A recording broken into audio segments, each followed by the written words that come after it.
হাতুলিয়া গ্রামে আজকে নওশাদ ভাই ছোট ভাইয়ের সমর্থনে নির্বাচনীয় সভা। আমরা রাত প্রায় 9টা বাজে, অনেকক্ষণ ধরে এই প্রোগ্রামটা চলছে। আমার একটা কাঁচবিহাতে মিটিং ছিল, সেখানে ভাই গিয়েছিল।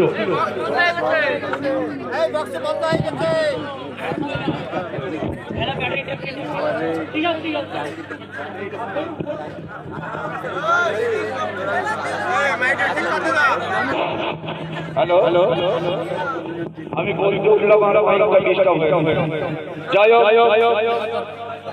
আমি ক্যানিং মানে ক্যান্ডিডেট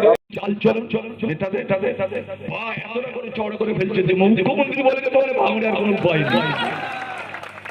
এরা 4 তারিখের পরে তো সে বিচারটা হবে। আমি আপনারা বলুন, আমি এখনো পঞ্চায়েত সমিতির দায়িত্বে আছি।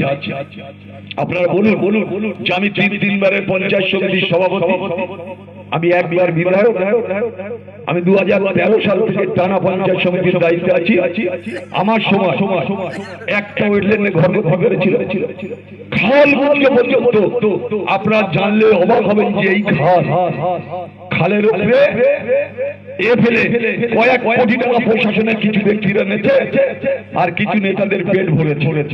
আপনারা বলুন, আরামুল ইসলাম যতদিন এমএলএ ছিল, যতদিন পঞ্চায়েত সমিতির দায়িত্ব ছিল, একটা ওয়েটল্যান্ডে ঘর করতে পেরেছিল।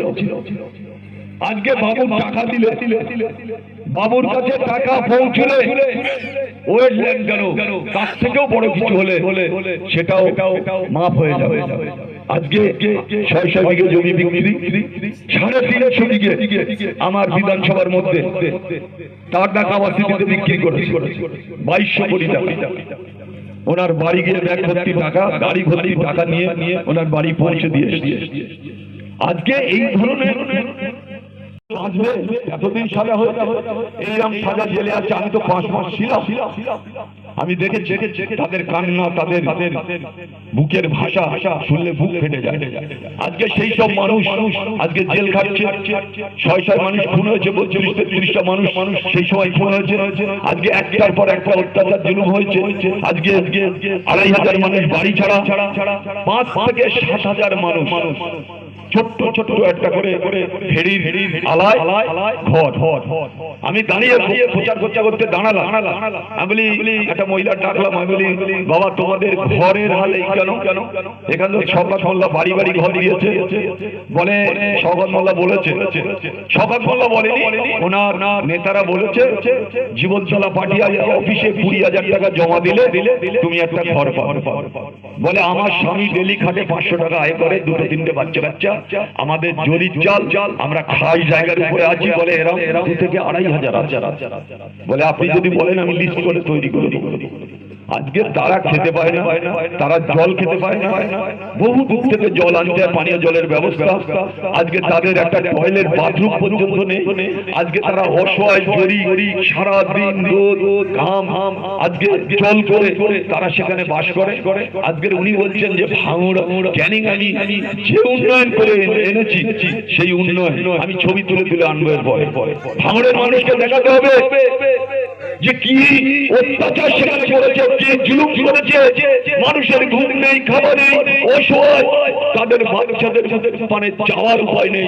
মানে এই রোদের গরম, বৃষ্টি বাদলা থেকে ছেলে পিলেরা, ছোট ছোট বাচ্চাদের মুখ কালো হয়ে গেছে। একটা গরিব মানুষের কারোর মুখ সাদা নেই, কারোর মুখ মানে তাকালে আপনি বুঝতে পারবেন না যে এরা কত কষ্টে আছে, কত কষ্টে আছে এই ক্যানিং এর পশ্চিম পূর্ব ক্যানিং এর মানুষ। আজকে লেদার কমপ্লেক্সে চাকরি করে 1 লক্ষ পূর্ব ক্যানিং এর মানুষ। লেদার কমপ্লেক্সে প্রায় 4 থেকে 5 লক্ষ মানুষ কাজ করে, তার মধ্যে ক্যানিং পূর্বের মানুষ 1 লক্ষ। আপনারা ভাবতে পারেন উনি এখানে বড় বড় ভাষণ দিচ্ছে। আমি যদি অন্য দল না করতাম তাহলে এখানে ওনার ওই ভাষণটা আমি ছেড়ে দিতাম। আজকে আমি একটা উচিত শিক্ষা দিয়ে দিতাম। তোমার ডান হাত বলেছে মমতা বন্দ্যোপাধ্যায় তুমি আম গাছতে ঝাঁপ দেওয়ার চেষ্টা করছো, তাই নাকি? কি ভেবেছো? ভাঙড়ের মানুষ ভেঙে তো মত খায় না, এটা জেনে রাখা উচিত। 200 কোটি খরচ করার 500 কোটি খরচ করো, শেষ টাইমে থেকে লক্ষ করে জিতবে। তুমি মনে করছো একটা লোকের 10 লাখ করে টাকাতে কিনে নিচ্ছ, কার কিনছো? আইএসএফ এর লোকেদের একটা কর্মী 10 লাখ টাকাতে কিনছে, আর 3 বার করে তারা জয়েন করাচ্ছে। প্রথম 10 লোক হয়ে গেল, সেকেন্ড টাইম সে আর আসে না, ফের তার কিছু পয়সা যে বলতো তুই ফের আরেকবার জয়েন কর। এইরকম করে করে ফ্যামিলিতে একটা ফ্যামিলি 4-5 জন করে জয়েন করাচ্ছে। তারা কিন্তু আদেও আইএসএফ এর লোকের লোক, তারা ওই ভেতরে ভেতরে তৃণমূলটা করে আর চুপচাপ থাকে। সেই কারণে তাদের ডেকে এনে জয়েন করাচ্ছে। টাকা বাবু তো টাকার অভাব। এখানে মনে করলে 200 কোটি টাকা খরচ করে দেবে ভাঙড়ে। আমার তো প্ল্যানিং এ কোনো জায়গায় ফ্ল্যাগ লাগাতে পারবে না, কোনো ব্যানার লাগাতে পারবে না, কোনো দেয়াল লেখা হবে না। মানে বাবুর হুইপ, মানে আমরা স্বাধীনতা এসেছিলাম 1947 সালে, ব্রিটিশরা যেভাবে চালিয়েছে এই ভদ্র